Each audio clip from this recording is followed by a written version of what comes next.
Il désigne tout comportement verbal ou physique de nature sexuelle et non voulu. Le harcèlement sexuel peut avoir lieu n'importe où, que ce soit à l'école, au travail ou en public.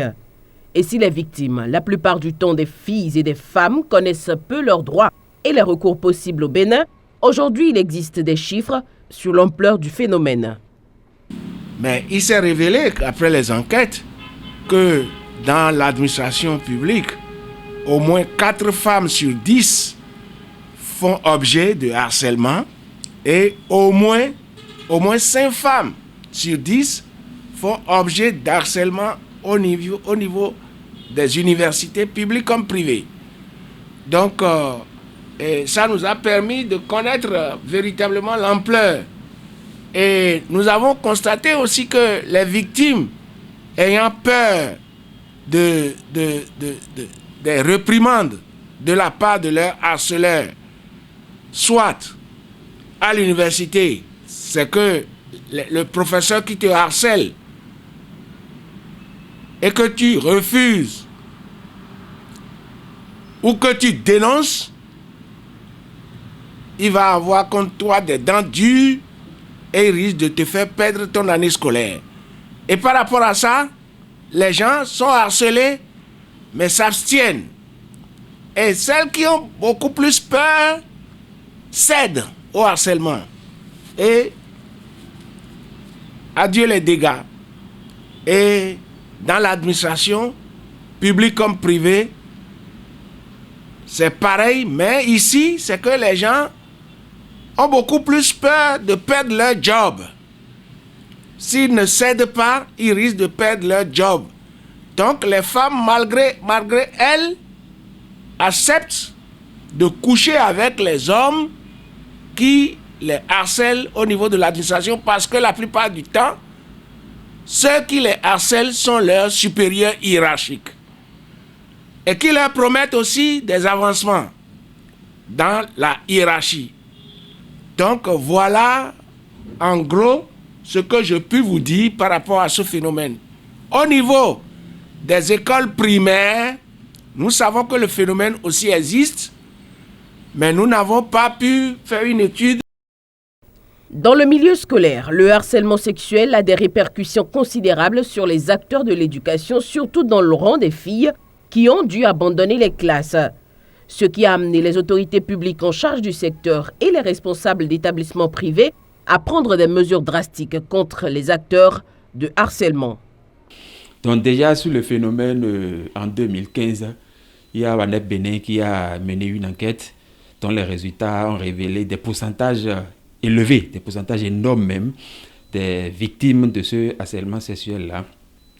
Plus de 50%, parfois même là, 80, 75% de personnes qui ont été témoins ou qui ont subi des affres d'harcèlement sexuel. Et sur le parcours, il y a beaucoup de déperditions scolaires, beaucoup de filles qui ont abandonné l'école, comment on appelle, dû à ce phénomène-là. Donc, il faut préciser aussi que dans le même temps, il y a des enseignants aussi qui ont témoigné avoir été victimes de harcèlement sexuel de la part de leurs élèves aussi, de la part de leurs élèves filles aussi. Donc, c'est dire que le phénomène ne s'exprime pas forcément que sur les filles en milieu scolaire, mais sur tous les acteurs de l'école, y compris même les enseignants aussi. Bon, maintenant, en la matière, il faut dire qu'en 2006 déjà, il y a une loi, la loi numéro 2006-19 du 15 septembre 2006, qui porte déjà répression de harcèlement sexuel et protection des victimes, d'une certaine façon. Et au terme de cette loi-là, il y a des sanctions, par exemple, à l'encontre des acteurs d'harcèlement sexuel, qui peuvent aller à comment on appelle, d'une suspension d'abord, de 15 jours, suspension de 15 jours, avec une amende lourde, comment on appelle, s'il était arrivé à démontrer que justement vous avez été auteur du harcèlement sexuel. Et s'il y a récidive, on peut aller au double de la peine, au double de ces peines-là. Et au même moment, en 2005 déjà aussi, je pense, il y a eu un arrêté interministériel des acteurs, sinon des autorités en charge de l'éducation en République du Bénin, qui ont pris leurs responsabilités, mais aussi qui ont pris un arrêté. Et puis au terme de cet arrêté-là, on peut aller même jusqu'à la suspension de l'auteur d'harcèlement sexuel et une amende lourde aussi, en ce sens-là. Pour ce qui concerne les établissements privés, on peut aller jusqu'à la radiation, sinon à la rupture du contrat de cet enseignant-là.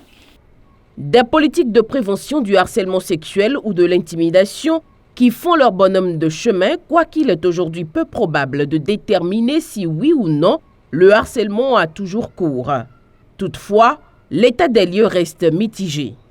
Parce qu'aujourd'hui, pour réguler ce problème-là, pour l'arrêter d'une certaine façon, les enseignants et les chefs d'établissement, pour ce qui concerne les privés essentiellement, ils prennent un règlement intérieur. Je crois bien que cela existe aussi dans les établissements publics. Le règlement intérieur comporte la connaissance aussi bien des apprenants que des enseignants aussi, que vous êtes obligés de signer. Et maintenant, sur le plan moral, il y a des sensibilisations, il y a même des réunions, des activités, même que les établissements aussi mènent entre les enseignants, dans les conseils d'établissement aussi, qu'on fait pour mettre les enseignants devant leurs responsabilités dans les établissements. Et je crois que par rapport à ça, eu égard à ces mesures-là, on peut dire d'une certaine façon que même si la chose ne s'observe plus de façon flagrante comme ça, donc on peut dire en matière d'état des lieux, ce phénomène-là a reculé. Sinon, ces états de choses-là ont reculé d'une certaine façon qu'on observe plus couramment aussi dans les établissements maintenant. Donc, sur ce plan, oui, mais est-ce qu'au fond, il n'y a pas d'autres méthodes qui sont en train d'être développées pour harceler, sinon pour obliger les apprenants, pour obliger les personnes à céder de façon sexuelle? Ça là, il faut faire une autre enquête aussi pour voir effectivement comment cela se passe. Maintenant, pour ce qui est du cas des établissements publics, on peut dire la mesure de sanction envers les enseignants qui relèvent de la fonction publique, c'est un peu délicat parce qu'il y a des procédures administratives, c'est des sanctions administratives qui viennent et ces sanctions-là suivent des étapes des procédures données. Mais pour ce qui est du privé, attention, là ça se frappe autour en même temps. On peut arriver même là à suspendre cet enseignant-là en pleine année scolaire, en pleine activité même. Donc le phénomène dans les établissements privés, moi je peux assurer que c'est un peu moindre. Parce que vous ne pouvez pas insulter un enfant dans un établissement privé. Vous ne pouvez pas lui faire des injures, lui attribuer une note alors qu'elle mérite mieux. Vous ne pouvez pas lui attribuer ça, la faire valoir en chose. Maintenant, mieux, en ce qui concerne les notes aujourd'hui, il y a les nouvelles mesures maintenant que le ministère de l'enseignement secondaire, de la formation technique et professionnelle a mis en place, qui fait aussi que les notes sont contrôlées d'une certaine façon aujourd'hui maintenant. Et les notes, puisque c'est appelé désormais à suivre les enfants sur tout leur cursus pendant un long moment. Donc, les chefs d'établissement aussi sont appelés à avoir un regard vraiment rigoureux sur la dispensation, l'attribution et le suivi des notes dans les établissements. Donc, on peut voir que sur ces plans-là, oui, d'une certaine façon, le phénomène peut reculer, peut avoir reculé, mais allez voir au fond, mener une enquête de fond pour voir si, effectivement, on ne continue pas de subir des affres de ce phénomène-là.